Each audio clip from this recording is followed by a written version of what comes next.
নমস্কার, আমি দুলাল মজুমদার বলছি। আজকে ভাবছি গান্ধীজিকে নিয়ে বলব। আমি কয়েকজনকে প্রশ্ন করেছিলাম জানবার জন্য যে আমাদের ভারতবর্ষের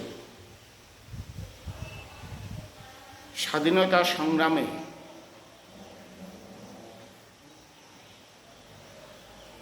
কতজন গান্ধীজি ছিলেন।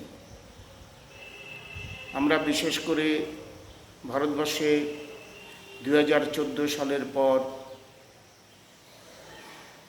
গান্ধীজির নাম শুনছি, তার আগেও শুনেছি, তবে তারপর থেকে গান্ধীজি কিছুই করেননি, না করেননি, গান্ধীজি যা করেছেন ভুল করেছেন, অমুক করেছেন, কিছু নেগেটিভ আলোচনা শুনছি। 2014 সালের পর আরও বেশি শুনছি।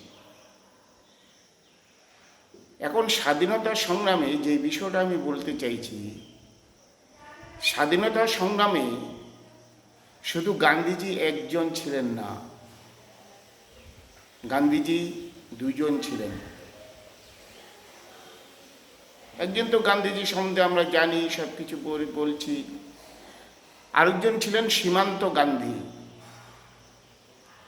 খান আব্দুল গফ্ফর খান। সীমান্ত গান্ধী ছিলেন। ওনাকে নিয়ে কোনো আলোচনা, সমালোচনা, ভালো দিক খারাপ দিক, এইসব বিষয় কিন্তু হচ্ছে না। ওনারও ভারতবর্ষের স্বাধীনতা সংগ্রামে ব্রিটিশদের বিরুদ্ধে লড়াই করবার জন্য একটা বিরাট ভূমিকা ছিল, যার জন্য ওনাকে যে কোনোভাবেই নাম দিয়েছেন সীমান্ত গান্ধী। আবার বলছি, খান আব্দুল গফ্ফর খান, কাবুলে ওনার বাড়ি ছিল।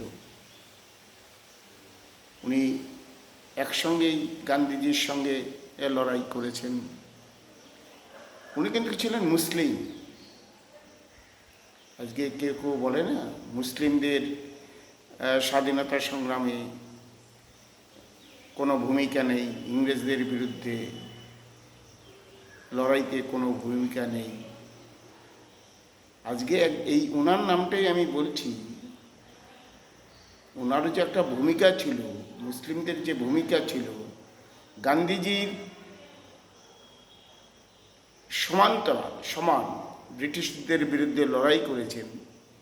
তাই যে কোনো কারণেই সীমান্ত গান্ধী ওনাকে নাম দিয়েছেন খান আব্দুল গফ্ফর খান, যে ওনাকে সীমান্ত গান্ধী বলে নাম দিয়েছে। আমি দু একটা স্কুলের ওই ছাত্রদের জিজ্ঞাসা করেছিলাম, ভারতবর্ষের স্বাধীনতা সংগ্রামে কয়জন গান্ধী ছিলেন? একজনেই বলছেন। একটা জায়গায় অনেককে জিজ্ঞাসা করার পর বলছিলেন, খান আব্দুল গফ্ফর খানের নাম বলছিলেন, সীমান্ত গান্ধীর নাম বলছিলেন, কিন্তু অধিকাংশই বলতে পারেন।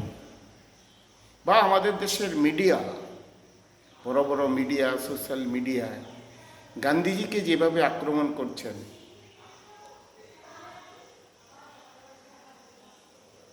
ওনাকে নামও নিচ্ছেন না, বলছেনও না।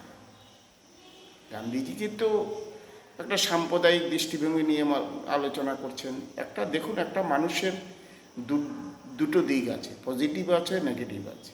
একটা ঘটনার পজিটিভ আছে, নেগেটিভ আছে। যখন বেশিটা নেগেটিভ হয় তখনই সমালোচনা হয়, আবার পজিটিভ যেটা হয় সেটারও প্রশংসা হয়, সেটা নিয়ে মানুষ বলে, মিডিয়াগুলো বলে, কিছু কিছু মিডিয়া। ফলে ওনার তো, সীমান্ত গান্ধীর তো পজিটিভ দিক ছিল।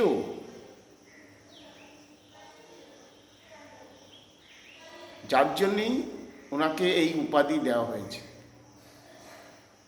1946 সালে যখন দেশভাগের আগে কংগ্রেসের ওয়ার্কিং কমিটি বসে, এটা শুনেছি, আরেকজনের বক্তব্যে আমি শুনেছি, যে যখন ওয়ার্কিং কমিটি, উনি তো কংগ্রেসের ওয়ার্কিং কমিটির সদস্য ছিলেন, মানে সীমান্ত গান্ধী কংগ্রেসের ওয়ার্কিং কমিটির ওয়ার্কিং কমিটির সদস্য ছিলেন।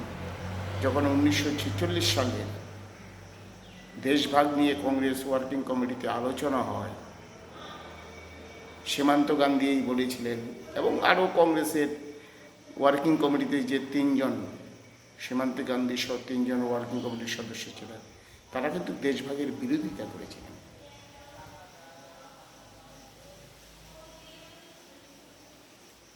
দেশভাগের বিরোধিতা করেছিলেন, দরকার হলে আমরা আরও সংগ্রাম করব, লড়াই করব, দেশভাগে রাজি হবেন না কেন।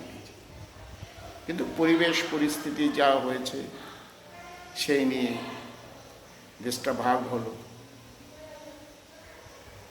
সবাইকে আমাদের জিন্না ভাবা উচিত না,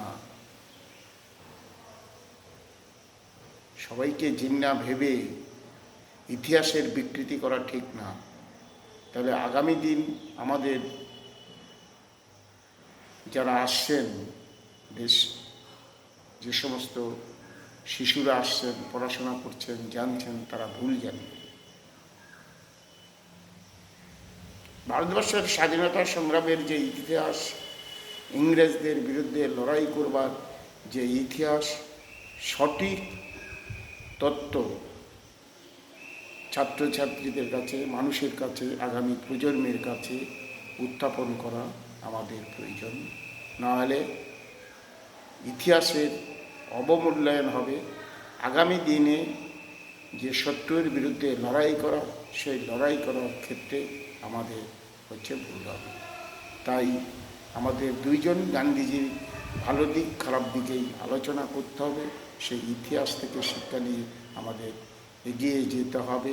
এই কথা বলে আপনাদের নমস্কার জানিয়ে আমি আমার বলা সমাপ্ত করলাম। নমস্কার।